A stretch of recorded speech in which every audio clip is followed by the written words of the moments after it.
It's the best price for a fill-up in more than 2 years. Just over $1.36 for a liter of regular at many gas stations today. Good afternoon. The big drop in prices at midnight comes after the consumer carbon tax was removed by the federal government. We've checked back and we have not seen prices this low since December 2022, and a lot of commuters are smiling. CTV's Allison Hirsch joins us now live with more. Allison. And we've been talking to a lot of those commuters, and yes, lots of smiles on faces and lots of busy gas stations. This one where we are here in Scarborough has been almost nonstop, with people stopping to take advantage of the price drop. Overnight, the price of gas at this station tanked from $1.52 to $1.36. I thought I was dreaming. A 15 to 20 cent drop at the pump now that the carbon tax is gone.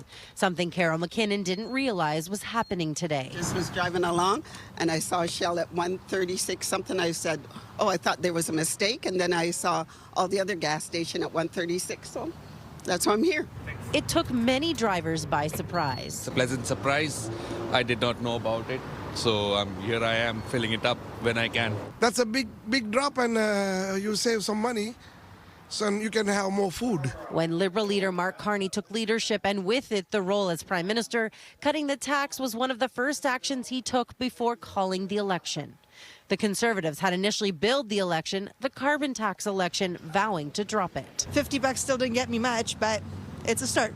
I think it's amazing. Saving 15, 20 cents makes a big difference every week with putting food on the table. So I love it. And Bill Adolphson is going to take advantage. Definitely, most definitely filling up, probably filling the wife's car up later today too. The final carbon rebate will be paid starting April 22nd for those who file their 2024 tax returns before Wednesday. And the price for big industrial emitters remains in place. Reporting live, I'm Allison Hirsch. Michelle, back to you. Thank you, Allison. So that's the pump reaction. Now to the political reaction on the campaign trail. CTV's Scott Hurst is standing by. Scott, the Liberal leader and Conservative leader, have both chimed in here. And Michelle, it is getting a lot of attention on the campaign trail today, the consumer carbon tax, because of course it has become quite a politically divisive issue for quite some time. It is a policy that at one point was quite marquee in the Liberals' climate pledge, and a policy that for a long time was staunchly defended by the Liberal Party and Liberal members of Parliament, many of whom are once again running in this election until Mark Carney and other Liberal leadership candidates vowed to scrap it. And so that is where we are today, particularly now on the campaign trail, with Mark Carney himself admitting it had become too divisive, of course, under the opposition of the Conservatives. They were staunchly opposed to this and for quite some time promising to axe the tax and really focusing in on this issue when it comes to affordability. And that is why it became so politically divisive, and also why it is such an important topic on this campaign trail today. And not, you don't always get immediate relief when you look to make life more affordable. But there's a key question here. After the election, can we see a return of the carbon tax? It depends ultimately on who wins the election. So there are opposing views now potentially on the future of the carbon tax. And here is what we heard from the two federal party leaders who are basically at the top of the ticket. We heard from the Liberals and the Conservatives today when it comes to their plans for the future of the carbon tax. A Mark Carney-led government is vowing to create a system of incentives to reward Canadians to make greener choices, but still have big polluters pay. The industrial carbon tax is still in place. However, for their part, the Conservatives under Pierre Poilievre are saying don't be fooled by the Liberals. Their plan is to repeal the entire carbon tax. Here's more from both leaders on the campaign trail today. I'm not a career politician. I'm a pragmatist. So when I see something that doesn't make sense, something that doesn't work, I change it. On my first day as Prime Minister, I ended the consumer carbon tax. Today, that change takes effect. We know that Liberals have not gotten rid of the carbon tax. They've simply hid it from the gas pumps a few weeks before the election, all while keeping the carbon tax law in place that will allow them to raise the tax higher than ever before. They had this tax in place for 7 years, and now they expect you to believe that they've had a sudden epiphany 28 days before the election. So, Michelle, from the Liberals' perspective, is it all part of their bigger plan to make life more affordable, particularly for the middle class? But as you heard from Pierre Poilievre there, he says don't be fooled by the Liberals' plans. The Conservatives say they plan to do away with the entire carbon tax and the industrial carbon pricing system as well, instead promising to use technology, not taxes, according to the Conservative, and offer incentives for businesses. Scott Hurst, live in the CTV National Newsroom. Thank you. Thanks, Michelle. Now to a fire in Brampton where a neighbor banged on the door to help get 3 residents out safely. The fire started in a shed and spread to the home on Merton Road. CTV's John Musselman is on the scene and joins us live with more details. John. Hi, Nathan. That shed is in the backyard, and it did spread to the wall of the home. We'll show you some video here. This fire broke out at around 1 a.m. this morning. A neighbor says that he did see the smoke and the flames in the house, and he ran over to try to help the 3 occupants inside. He said at first they didn't hear. He said another neighbor had been there, and then he started pounding on the door. That alerted the 3 occupants in the home. They were able to get out safely. They were unhurt. Now, the fire department was here most of the day. Police were also here on standby. They'll be looking into what may have caused this fire. Right now, at this point, that is still undetermined. Here's what that neighbor had to tell us and the fire chief in Brampton. Saw the flames rising above the house, so I jumped in my truck and I came flying over here, and all the occupants were asleep. There was 3 people inside. It was a senior lady and 2 adult siblings. And so, yeah, I had to pound on the door, wake them all up, and then we got them all out, and the fire department was there probably within 3 minutes. It's absolutely, fire safety is a shared responsibility with us all. So it's, it's great that we have an individual that saw something and took action. Again, just to let you know, all 3 occupants of the home are okay. Peel Police are on the scene. It'll be the Brampton Fire Department now that will try to determine what caused the fire in the shed that spread to the home. Reporting live in Brampton, I'm John Musselman. I'll send it back to you. Thank you, John. Still to come, independent booksellers are sounding the alarm over the potential impact of tariffs. That story's coming up. But first, it's been a nice, clear but brisk start to the day here in Toronto. But heavy rain is expected by tomorrow afternoon, enough to prompt a special weather statement that's been issued for Toronto and the GTA, as well as Niagara region and southwestern Ontario. Beautiful live shots down by the water. Enjoy this bright sunshine while we have it. A warm-up is in store, but it comes along with some unsettled weather. Let's bring in Lindsay Morrison for a look at the current conditions and what's to come, Lindsay. And Michelle, we can't let that sunshine today fool us. There is a chill in the air thanks to winds coming out of the north. Here's a look, though, at the satellite and radar. Not much to show you here. Perfect blue sky across most parts of southern Ontario. There's those north winds. We are anticipating that they are going to increase in strength as the day goes on and eventually will be coming out of the east. Very strong winds for tomorrow, and we will get to that. It's cold around Owen Sound and Barrie, -3 degrees, -4 in Perry Sound, 1 degree right now in Toronto, 3 in areas like Hamilton and Niagara Falls. We're forecasting a daytime high of 4 this afternoon. You'll notice that that is cooler than normal. We have the sunshine, but we also have this special weather statement warning of the Colorado low that's coming for tomorrow. We'll talk about when we can expect some flurries, how much rain we can expect as well, and then the risk of freezing rain, where that risk falls this time around. All of those details in your forecast just ahead. For now, Nathan, over to you. Thank you, Lindsay. An update now on the cleanup after a major ice storm in Barrie. Hydro One says power has been restored to more than 500,000 customers since the start of the weekend storm. But some hard-hit areas may have to wait a few more days. More than 280,000 homes and businesses are still without power. Officials say repairs in areas including Orillia and Peterborough could take until Friday.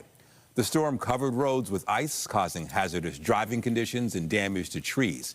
Barrie's mayor, Alex Nuttall, says residents are bracing or banding together to weather the impact of the storm. People just helping their neighbors, getting in there, getting stuck in. Sometimes it's seniors who can't clear their property the same way that perhaps you or I could, and we just take care of our own, right? And it's a beautiful thing to see. But I also want to give the shout out to the out-of-towners. Like, we've had people showing up to put the power back on from all around the province, to remove debris and to open roads, to support our city services. And I just want to say thank you on behalf of the city of Barrie and its residents, to both our own residents who are helping each other, but to those who come from around the province. Orillia and Muskoka declared states of emergency because of power outages and flooding. The mayor of Barrie says the region is bracing for more intense weather tomorrow. Now to an Etobicoke food processing plant where Mayor Olivia Chow stopped by to stress the importance of supporting local industries. The tour this morning comes amid the tariff threats from U.S. President Donald Trump. CTV's Natalie Johnson joins us now live with more details on this. Natalie. Hi, Nathan. Well, the whole country is watching and waiting to see what comes out of U.S. President Donald Trump's April 2nd tariff announcement tomorrow. And the case is very true here in Toronto. We are at Yaya Foods, which is out in Etobicoke. They are bracing for possible economic impacts of what comes out of the White House tomorrow. This is a Canadian success story, a food manufacturing plant that has been in business for more than 35 years. They employ more than 1,000 people, and they package national beverage brands. However, they import many of their ingredients from the United States, and then once they are packaged, they export about 90% of them back to America. Now, they are not currently affected by the steel and aluminum tariffs, as they don't use those products, but it is a question mark tomorrow as to what these new tariffs from the White House will look like exactly. The mayor was here touring the facility this morning, touting the city's economic action plan to deal with these tariffs. Here's more from the mayor this morning. You can tell from the technology, the investment in technology and in people, in product, in quality control. It is superb. However, the U.S. tariffs on Canadian goods will impact Toronto businesses, especially in the food processing and manufacturing, leading to higher costs, supply chain disruption, and limit market access. As we find ourselves in a U.S. trade war, we need to double our support to Toronto business like Yaya Foods. And one of the measures that Council passed last week as part of this economic action plan is a program that allows industry hit hard by tariffs to defer property taxes up to 6 months to improve their cash flow in the short term. The founder of Yaya Foods said here this morning that he believes that could be a helpful measure if it gets to that point. But again, it all depends on what the president announces tomorrow. Reporting live in Etobicoke, I'm Natalie Johnson. Nathan and Michelle, over to you. We'll have to see. Thank you, Natalie. Now to more traffic headaches with plans to reconstruct parts of the Gardiner Expressway west of the downtown. That's starting next week.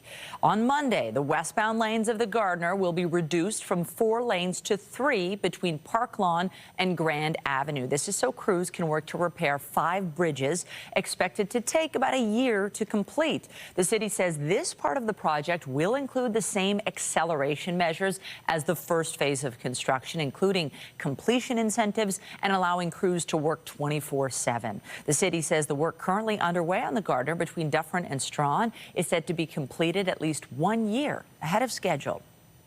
At Queen's Park today, there's concerns about safety in the classroom for students with autism. They're being raised by parents of children who've had a frightening experience. CTV's Queen's Park Bureau Chief Siobhan Morris joins us live with the details. Siobhan. We did hear some absolutely terrifying accounts from 2 parents here at Queen's Park this morning. Their children with autism were able to get away from school during the day. Luckily, no disaster happened, but they say that it's only a matter of time until something does happen on that front. They were joined by MPPs from all the opposition parties. Their call is twofold. They want to see more supports inside schools so children with autism have the supports to thrive, but also just to be safe. And they also want more done to address the long backlog, the wait of 60,000 people for supports in the Ontario Autism Program. Parents have talked about waiting years, their kids actually aging out of the program before they can get services or therapies. One of the parents we heard from today was a dad whose 4-year-old daughter was able to get away from her school. She was found in the middle of the road, walking down the lanes, and traffic was going around her. probably our worst fear that day was pretty much realized. The options are kidnapped, severely injured, or killed by a car, and that is one of 3 options, and I'm not willing to have that happen, and I need help. I can't take off work to take care of her, so I need some help. Opposition MPPs say they are determined to continue to push the government to make some change, and they'll be doing that when the legislature reconvenes in 2 weeks. Reporting live from Queen's Park, I'm Siobhan Morris. Nathan and Michelle, back to you. Thank you, Siobhan. More now on the federal election campaign, and a Liberal candidate in the GTA is stepping down after controversial comments about a Conservative running in a Toronto riding. There were growing calls for Paul Chang to resign or be fired after he told attendees at an event in January they could claim a $1 million bounty on Don Valley North candidate Joe Tay if they bring him to the Chinese consulate. Just before midnight last night, Chang announced he is no longer running, hours after the RCMP confirmed it's looking into the matter. The Liberal incumbent in Markham Unionville says his decision was made because he does not want to be a distraction in this critical moment for the party and the country as it stands up to U.S. President Donald Trump. Mark Carney stood by Chang's candidacy yesterday. This morning, the Liberal leader was asked why he did not remove the candidate after learning of his comments. Mr. Chang made his resignation, offered his resignation last night. I accepted it. As I said yesterday, his comments were deeply troubling and regrettable. We will move on with looking for a new candidate for Markham, and I'll leave it at that. Carney also vowed to impose countermeasures if the U.S. goes ahead with what Donald Trump calls reciprocal tariffs. The U.S. president may also reinstate economy-wide tariffs on Canada and Mexico this week. Meanwhile, in St. John's this morning, Conservative leader Pierre Poilievre made more commitments to the energy sector. These demands come from the 14 biggest energy companies in Canada. They're the ones that put a letter together, and they've said very clearly and very simply, it's not a matter of debate. Either you do these 5 things, or we will stay dependent on the Americans. There is no way to build pipelines, LNG plants, to harvest our resources unless we do these 5 things. The energy companies called on party leaders to streamline regulation of projects, 6-month deadlines for project approvals, and an end to the emissions cap on industrial carbon price, among other measures. Meanwhile, CTV News has learned a Conservative candidate who joked that former Prime Minister Justin Trudeau should receive the death penalty will no longer be running in the election. During a comedy podcast at the end of the Freedom Convoy, Mark McKenzie mentioned Trudeau's name as a case where the death penalty should be applied. A Conservative campaign spokesperson called the comments clearly unacceptable and announced that McKenzie will not be the candidate in the riding of Windsor-Tecumseh Lakeshore. NDP leader Jagmeet Singh is campaigning in Edmonton, where he promised today to ban American corporations from buying up Canadian facilities. There's lots of ways we can put in place those type of protections. This is similar to how you defend a country against foreign takeovers.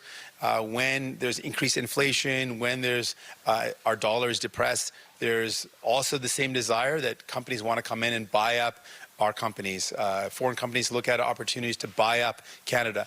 In those circumstances, there's laws we can put in place to protect us against foreign takeovers, to keep Canadian businesses Canadian.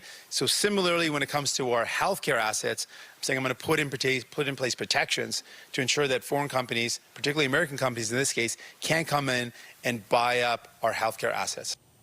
Singh is also vowing to crack down on so-called cash for care clinics that charge Canadians for basic services. As well, he's promising to go after provinces that push privatization of healthcare services.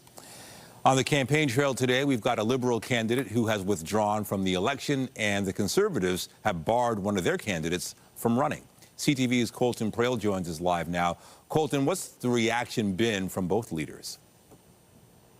Yeah, it's been stark, Nathan, to see the difference in how the leaders responded. You played that clip from Mark Carney earlier this morning, asked why he's handling it different from the Conservatives who axed their candidate compared to a Liberal candidate who was in the media for days. Carney defended him, and then hours later, the candidate stepped down. And there has been a stark difference. And we saw Mr. Carney's response was really not to talk about that. He didn't address the specific nature of the question directly, only saying that they are moving on and they are looking for their next candidate after Mr. Chang stepped down. You compare that to what we saw in Newfoundland this morning, for example, with Pierre Poilievre, who was not asked about this in the press conference, was asked about this as he got off the bus at a different campaign stop. He ignored those questions, but later after that, reporters were able to again kind of almost swarm him and force an answer out of him, but we didn't get a very comprehensive response. Have a listen to this interaction with my colleague Mike Lecouteur and Pierre Poilievre in Newfoundland. Right. Mr. Poilievre, anything to say about Mark McKenzie, your candidate? We fired him. He's gone. Why? Gone. Why? Unacceptable. But he asked for public hanging of the Prime Minister. Gone. And we didn't really get a firm answer there. It's similar to the statement that we saw from the party, unacceptable. In both of these cases, though, there are still a number of questions to be asked. You know, with Mr. Chang, those comments came out in January. When was the party made aware of them, and why were they so slow to act? Why did it require him stepping down when so many constituents, especially pro-democracy advocates, were quite open about the fact that they felt betrayed by the party, as though they were putting partisan politics ahead of their own values? In the same case, with the Conservatives, for example, Mr. McKenzie has told CTV News and Bell Media that he believes he disclosed these comments made in the podcast to the Conservative Party. He says he made them aware of this podcast prior to becoming a candidate and is disappointed that he is being dropped now in light of these becoming known to the public. And so again, the question becomes, how soon was the party made aware of these comments? Had they listened through to this podcast that they had been made aware of? And when did they become unacceptable? Again, is this a situation where partisan politics took priority over values? And so in both of these cases, I think there are still questions to be asked, and we're not getting clear or certainly definitive and lengthy answers from the leaders on those issues. And it's likely to be something that we may not see, because the news cycle, Nathan, as I'm sure you're well aware, is about to change drastically as we head into tomorrow with Donald Trump, the tariff threats, auto tariffs implemented as of Thursday. You know, this is something where we could see the life cycle of this story die rather quickly as Canadians shift their attention elsewhere, and we may not get the answers that we're looking for from either party on this issue. Yeah, that typically does happen. CTV's Colton Prail in Ottawa with the very latest on the federal election campaign. Thank you. Anytime. Well, there's some new polling that shows the Liberals have opened up an 8-point lead over the Conservatives. The latest Nanos nightly tracking from March 29th to the 31st shows the Liberals have the support of 44.7% of decided voters, and that's a 1% nightly increase. The Conservatives now sit at 36.6%, thanks to a 0.5% nightly change. The NDP dropped by nearly 0.5%, now sitting at just over 10% support. And when it comes to preferred Prime Minister, both Mark Carney and Pierre Poilievre's numbers have gone up. The Liberal leader is now the choice for 48.7% of voters. Pierre Poilievre is the preferred choice for 34.1%. Jagmeet Singh has dropped to 4.5%. Well, the constantly evolving tariff war between the U.S. and Canada may be a page-turner for some. But for bookstore owners in this country, it is a mystery they're still trying to solve. As CTV's Beth McDonnell reports, booksellers say they're hoping this saga ends soon. The story is still unfolding when it comes to tariffs on Canadian books. Everybody's in a state of anticipation. You know, some people are more worried than other people. Come Wednesday, if the U.S. imposes more tariffs on Canadian goods, Canada is looking at its own retaliatory tariffs, and Canadian books are on the list. Ben McNally, an independent shop in downtown Toronto, says the book industry is like the auto sector, intertwined. Books already have two prices, one Canadian, the other American. And many books written in Canada are printed in the U.S., and some U.S. books are printed here. We've got all of our books have prices on them already. So if prices go up, you know, we're going to have to figure out some way, some mechanism whereby we can, you know, make that palatable to our customers. Earlier this month, the Canadian Independent Booksellers Association, along with Indigo Books CEO Heather Reisman, expressed, quote, profound concern in a letter to the Prime Minister. We respectfully urge you to exempt books from these tariffs immediately, it said. For generations, our trade agreements with the United States have recognized the exceptional cultural and educational value of literature by keeping books tariff-free. What we do know is that the profit margin on books is slim, and at no part of the supply chain can we absorb a 25% tariff. So devastating for publishers, devastating for booksellers, and hard to imagine that it wouldn't pretty quickly lead to an increase in book prices.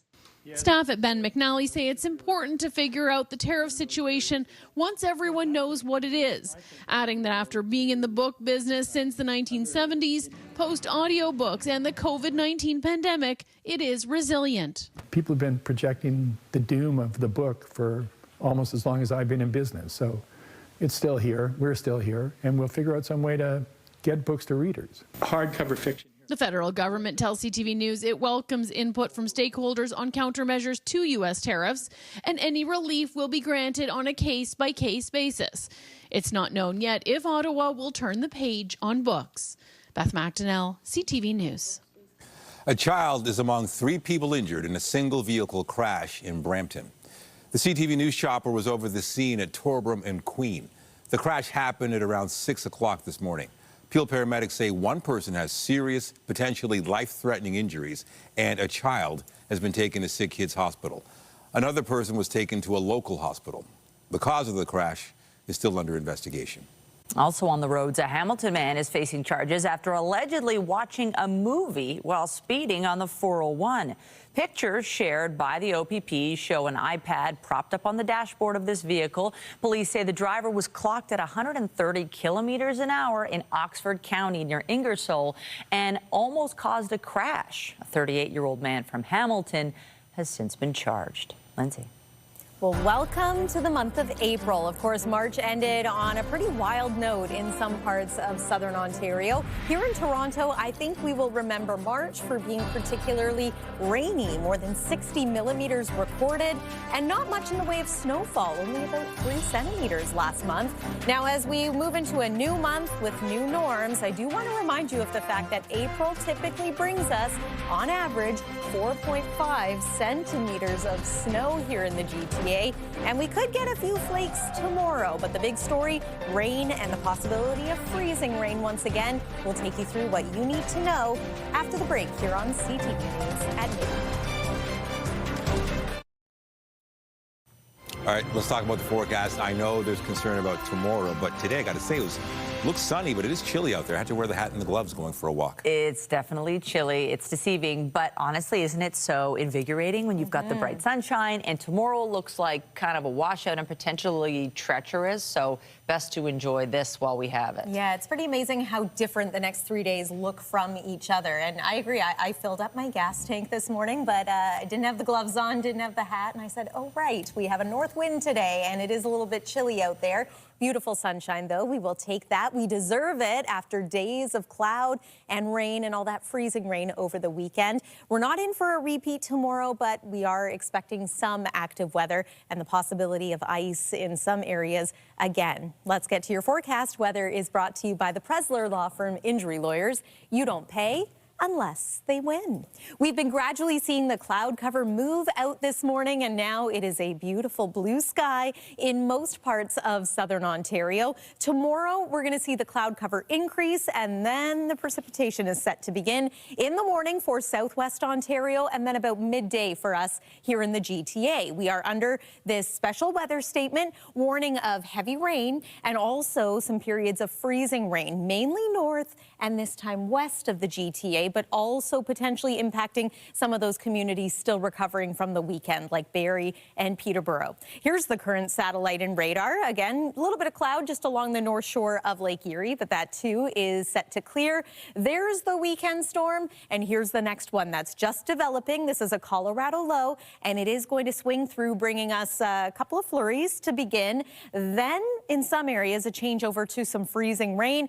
For others, this is going to mainly be a rainfall event. We're looking at a pretty significant amount of it, in fact. So there's midday. Burst of flurries going to be possible for us here locally. Again, watch that area in pink. At the very least, some mixed precipitation, perhaps worst case scenario, a period of freezing rain with ice accretion, but it's not going to be nearly as prolonged as it was over the weekend. There's the rainfall moving in. Expect your evening commute to be quite soggy. This continues overnight with the possibility of embedded thunderstorms. So if we get those, it's likely to up our rainfall amounts. Then it's going to start to move out, holding on to the chance of showers for your Thursday morning. The rest of Thursday is looking not bad, and the temperature is going to be quite warm. We'll show that to you in just a moment. But under the special weather statement, warning of anywhere from 30 to 50 millimeters of rain. Some areas could see even more than that. Again, though, especially if we do get embedded storms. And then this time around, the ice, predominantly higher elevation areas, Dundalk Highlands over toward Kitchener-Waterloo. A heads up, you're sort of the target area for this one.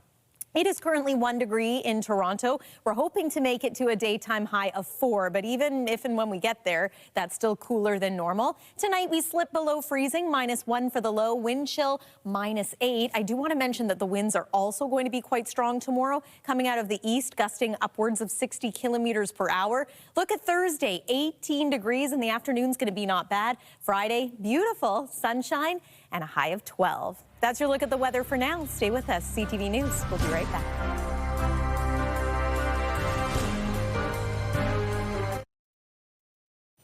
%95 of Canadians are online, whether it's on a computer or a smartphone, which is why scammers are constantly sending fake texts and emails. A new survey from Equifax finds almost 9 out of 10 Canadians feel they've been exposed to fraud, and many worry they could be scammed. CTV's Pat Foran reports. There's hardly a day that goes by we don't get scam emails and texts, also known as smishing. Many are disguised as messages saying you have an unpaid fine, government benefits waiting for you, or a notice you need to pay a 407 bill. They're all scams designed to steal your identity and your money. I mean, if you do use the service that you receive the text message from, you're inclined to think that it is legitimate. An Equifax fraud survey found that 88% of Canadians feel they have been exposed to fraud, and 36% admit they have accidentally clicked on fraudulent emails or texts. 64% say identity theft is their top fraud concern for 2025. So it's kind of difficult for a lot of consumers to discern between what's real and what might be fake and causing potential harm. Many people are aware scammers are sending out fake texts and emails, but in a busy world, it's easy to reply to something that appears to be authentic. If you do click on a scam message, in a matter of minutes, you could be compromised. So they might initially click on that link, not thinking about it until it's too late, and they've already provided some real personal information that can be used to take over their identity. According to the OPP, to avoid smishing scams, don't click on links or messages from unknown senders. Delete suspicious text or emails immediately. Keep your smartphone secure and updated security software. Use multi-factor authentication for your accounts, and if in doubt, contact organizations directly. And if you get a message you're not expecting, be vigilant before doing anything. Take your time and really assess what you're receiving and why you would be receiving it. Anything unsolicited usually should be met with a lot of caution. Pat Foran, CTV News. Now to a unique exhibit called 4 Rooms at a Toronto gallery. It's being staged over 4 weeks in a multimedia setting. Let's go to CTV's Jessica Smith, who's at Gallery 1888 to explain. Jess.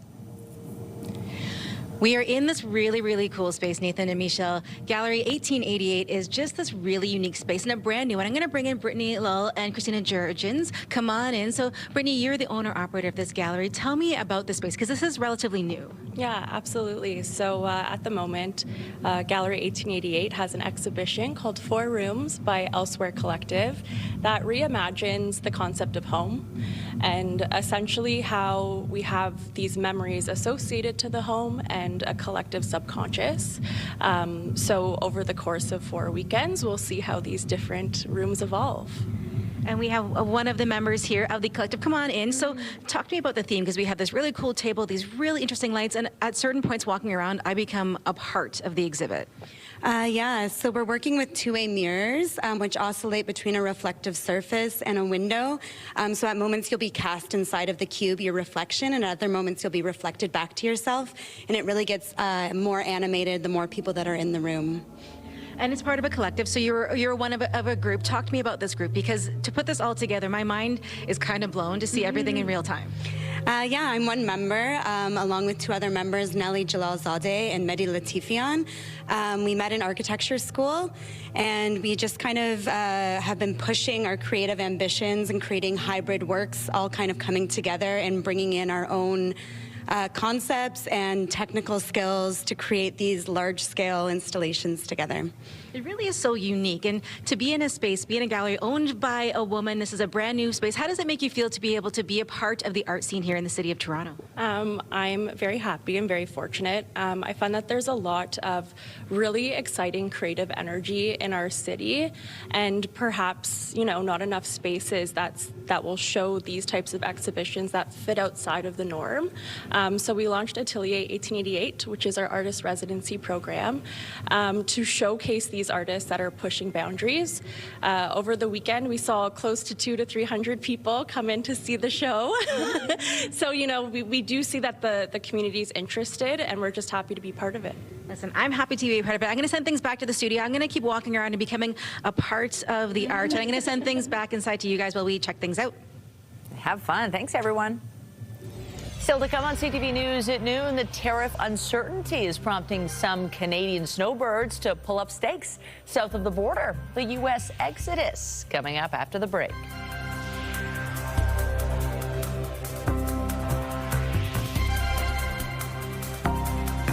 Get Toronto's top stories, breaking news alerts, and watch live. Download the CTV News app.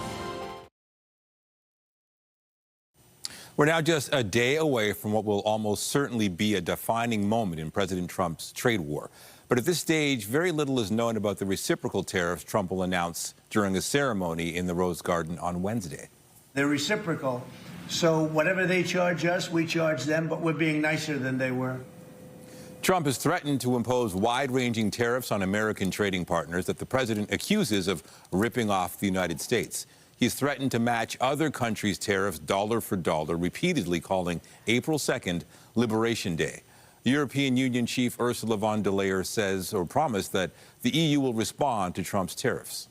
Europe has not started this confrontation. We do not necessarily want to retaliate. But if it is necessary, we have a strong plan to retaliate, and we will use it. Von der Leyen says the European Union will assess the U.S.'s announcement carefully and give what she called a calibrated response. As Canadians brace for more U.S. tariffs, a research group is sounding the alarm over the long-term impact it could have on our nation's economy. The Conference Board of Canada says thousands of people could lose their jobs if current tariffs remain in place. This would amount to some 160,000 people in the manufacturing industry. But the group is also forecasting a pullback on the trade war, suggesting the U.S. could lift its tariffs by the start of the third quarter. There are a growing number of for sale signs going up south of the border as growing political tensions and economic uncertainty has some Canadian snowbirds packing up and saying goodbye to their U.S. residences for good. CTV's Caitlin Wilson has the details. What about right there? Right here? Yeah. This Canadian flag isn't just a symbol of home for Mike Dunlop and his wife. It's a message to the one they leave behind. They don't understand the visceral impact, the punch in the stomach Canadians feel. For years, these snowbirds escaped the winter at their Florida home in Cape Canaveral. But with a weakening Canadian dollar and President Donald Trump's escalating trade war, they're packing up for good. We didn't think things would get any worse. There are some people who say, we're very sorry and we apologize. And at the other extreme, there are a small number, but too many, who say you deserve what you're getting.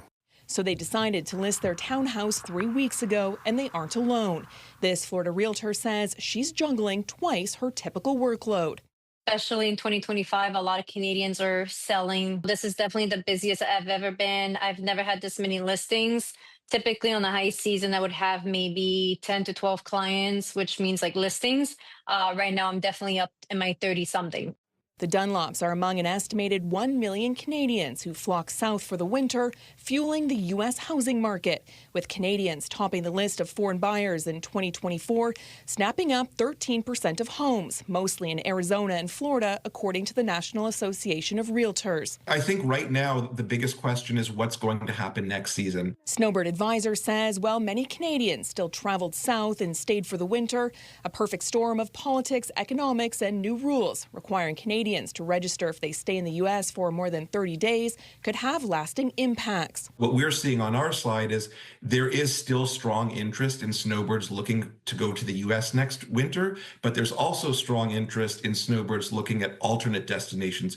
As for the Dunlops, they're just happy to be home after saying goodbye to their American friends. It was very sad because those people weren't saying goodbye to snowbirds who'll be back next year. They were saying goodbye because we probably won't see them again in our lives. Caitlin Wilson, CTV News. To sports, the Blue Jays kicked off a home series with the Washington Nationals. A look at Soroka. Another high fly ball, and it's deep, and it is gone. The bats were swinging for the Jays in this one, building a 5-0 lead in the first 4 innings. They went on to win 5-2 for their second straight victory. The two teams meet again tomorrow night. A possible strike by Toronto Public Library staff has been averted. The union representing 2,300 full and part-time workers says it reached a tentative agreement with the library. Now, earlier this month, members had voted in favor of going on strike if contract negotiations fell apart. The deal still has to be ratified. The union has not released details, but says the agreement includes important gains for library workers. Coming up, back on Earth after 9 months in space. The two astronauts left stranded in space reflect on their epic journey and remarkably say they're not mad about it. We'll hear from them after the break.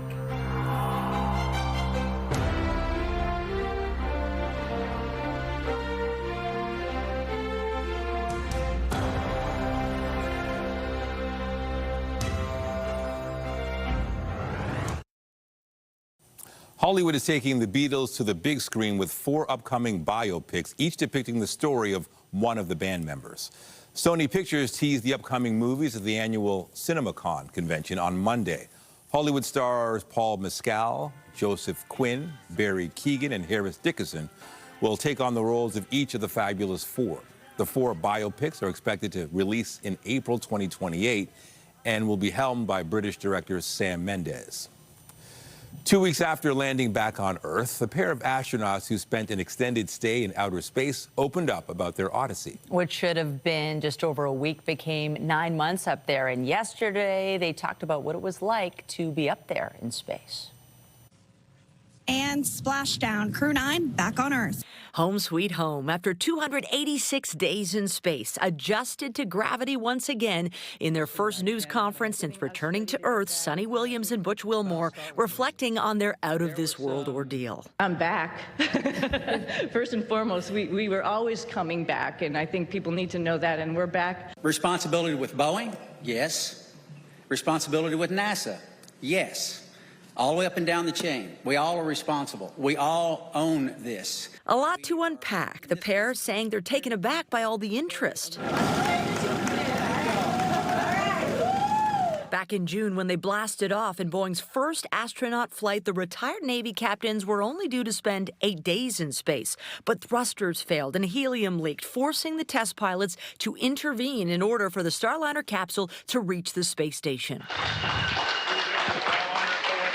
Their ISS stay ultimately getting extended again and again. When you push the edge of the envelope again and you do things with spacecraft that have never been done before, just like Starliner, you're going to find some things. Engineers deciding the Starliner was a no-go to get home. SpaceX tapped for the replacement ride, but even that got stalled. Don't worry, you are leaving station in good hands. There's some lessons learned to it, and part of that is just resilience and being able to take a turn that was unexpected and make the best of it. We're not going to look back and say this happened or that person's or that issue or that entity's to blame. We're going to look forward and say, what are we going to use our lessons learned from this whole process and make sure that we are successful in the future. Readjusting to Earth is involved. They're undergoing a reconditioning program and physical therapy, but it's going well. I actually went out and ran 3 miles yesterday. Wilmore finally seeing his 2 daughters again. We persevered, and they persevered. William's thrilled to get back to loved ones. I wanted to hug my husband and hug my dogs, and I'll say that in that order. Well, they're taking this very well. Instead of 8 days, 8 months. When I'm away from my kids for like a weekend, you're so happy to see them. Can you imagine after 9 months? Oh, no, goodness. Can't imagine, but great stories that they have to share for sure. Share with us the weather forecast. Yeah, I'm nervous about tomorrow. Not so great of a weather story unfolding for tomorrow. We are under a special weather statement. We've been showing this to you. Mainly warning of rainfall in our neck of the woods, but once again, there is the risk of some freezing rain. This time it looks like areas northwest of Toronto could see the most ice buildup, and it will be far less than what we experienced over the weekend. But still, you'll want to prepare accordingly. -1 is our forecast low tonight. It's going to be feeling, though, like -8. So even though we are now into the spring season, still feeling and looking like winter at times. It will tomorrow with a few flurries to start, and then that freezing rain potential followed by some heavy rain and maybe some thunderstorms. There's one more look at the 7-day forecast. I'm going to focus on Thursday's high of 18 degrees, Nathan and Michelle. Can't wait. Thanks, Lindsay. And that is CTV News at noon. Remember, you can get Toronto's breaking news all day long on CP24 and at ctvnewstoronto.ca. For Lindsay Morrison and the whole team here, have a pleasant afternoon. I'm Michelle Dubé. And I'm Nathan Downer. Be sure to join us later for CTV News at 5 and 6. Have a great day.